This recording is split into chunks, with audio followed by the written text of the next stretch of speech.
जय जय श्री राधे, जय जय सीताराम। आइए श्रवण करते हैं कि भगवत प्राप्ति कैसे करें, भगवान को हम कैसे प्राप्त कर सकते हैं। आइए श्रवण करते हैं। कहते हैं कि सच्चे हृदय से भगवान को चाहने वाला मनुष्य किसी भी वर्ण अर्थात वो चारों वर्ण में कोई भी हो, ब्राह्मण हो, क्षत्रिय हो, वैश्य हो, शूद्र हो, किसी भी ब्राह्मण का, किसी भी वर्ण का हो, किसी भी संप्रदाय का हो, किसी भी आश्रम में रहने वाला हो, परिस्थिति आदि में क्यों न हो और कितना ही पापी दुराचारी क्यों न हो, वह भगवत प्राप्ति का पूर्ण अधिकारी है। लेकिन एक बात का विशेष ध्यान देना चाहिए। बाबा तुलसीदास ने कहा है कि निर्मल मन जन सो मोहि पावा और मोहि कपट छल छिद्र न भावा। तो मन में अगर मद है, लोभ है, माया है, लालच है, दुराचार है, अविचार है, व्यभिचार है, अनेक प्रकार की कुरीतियां अगर हमारे मन में हैं और मेरा मन स्वच्छ नहीं है, साफ नहीं है, तो भगवत प्राप्ति नहीं कर पाएंगे। लेकिन अधिकारी है, भगवत प्राप्ति का पूर्ण अधिकारी है। अथातो जिज्ञासा अर्थात जिनका जन्म हुआ है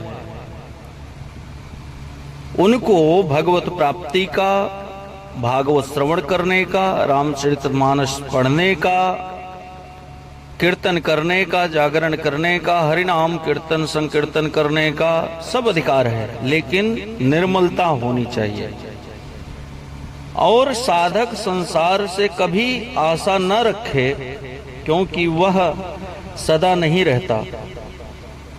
जो आया है उसको जाना पड़ेगा।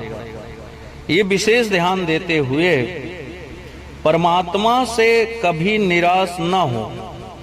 हमें कितना भी दुख हो, हमें कितना भी सुख प्राप्त हो जाए, लेकिन हमको इन दोनों के बीच में कहीं न कहीं परमात्मा को अवश्य ही रखना चाहिए। जैसे बाबा तुलसीदास ने कहा कि ईश्वर अंश जीव अविनाशी, चेतन अमल सहज सुख राशि।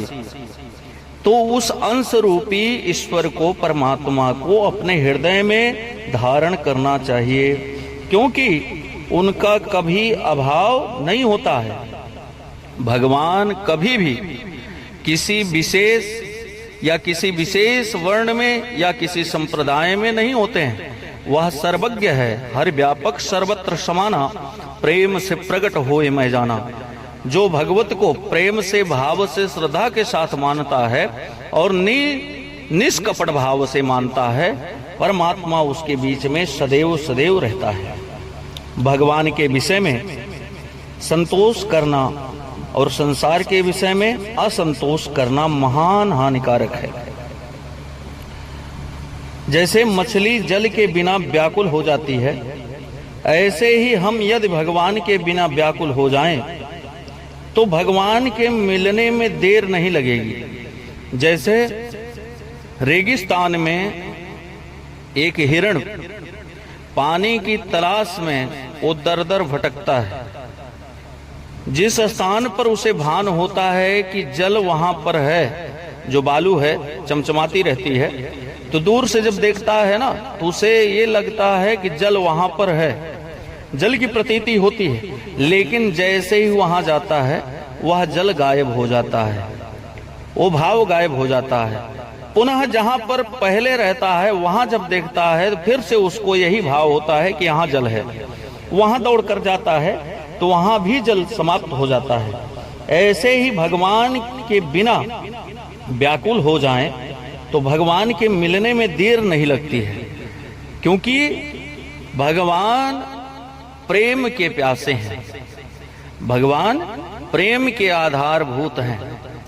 आपके भाव और श्रद्धा और प्रेम में ही भगवत प्राप्ति होती है। इसलिए भगवान से हमको अलग नहीं रहना चाहिए, तभी भगवान की प्राप्ति होगी। भगवान की प्राप्ति होने पर फिर कुछ भी करना या जानना और पाना शेष नहीं रहता है। इसी में मनुष्य जीवन की पूर्णता, सफलता प्राप्त होती है। साधक को विचार करना चाहिए कि भगवान सब देश में है, सब देह में है, सब शरीर में है, सबके शरीर में वही बराबर है। चाहे वो मानव है, वो चाहे दानव है, चाहे वो जीव चींटी हो, चींटा हो, हाथी हो, घोड़ा हो, कोई भी हो, सब में वही है और सभी देश में है। इसीलिए यहां भी है, सब काल में है, इसलिए अब भी है, सब में है, इसलिए अपने में भी है, सबके में है, इसलिए मेरे में भी है। भगवत प्राप्ति में व्याकुलता से जितना जल्दी लाभ होता है, उतना जल्दी लाभ विचार पूर्वक किए गए साधन से नहीं होता है। स्वयं में तीव्र उत्कंठा न होने के कारण ही भगवत प्राप्ति में देर होती है।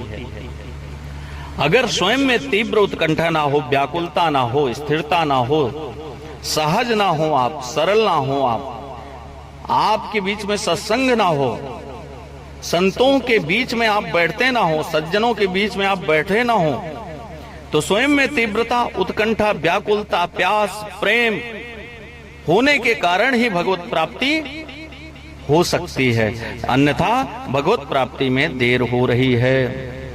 इसलिए हमें जीवन में विशेष ध्यान देना चाहिए कि भगवान को प्राप्त करने के लिए निर्छल भाव से और श्रद्धा प्रेम से ही हम भगवत को प्राप्त कर सकते हैं, भगवान का दर्शन कर सकते हैं और उनकी छत्र छाया में हम रह सकते हैं। जय श्री राधे, जय सीताराम।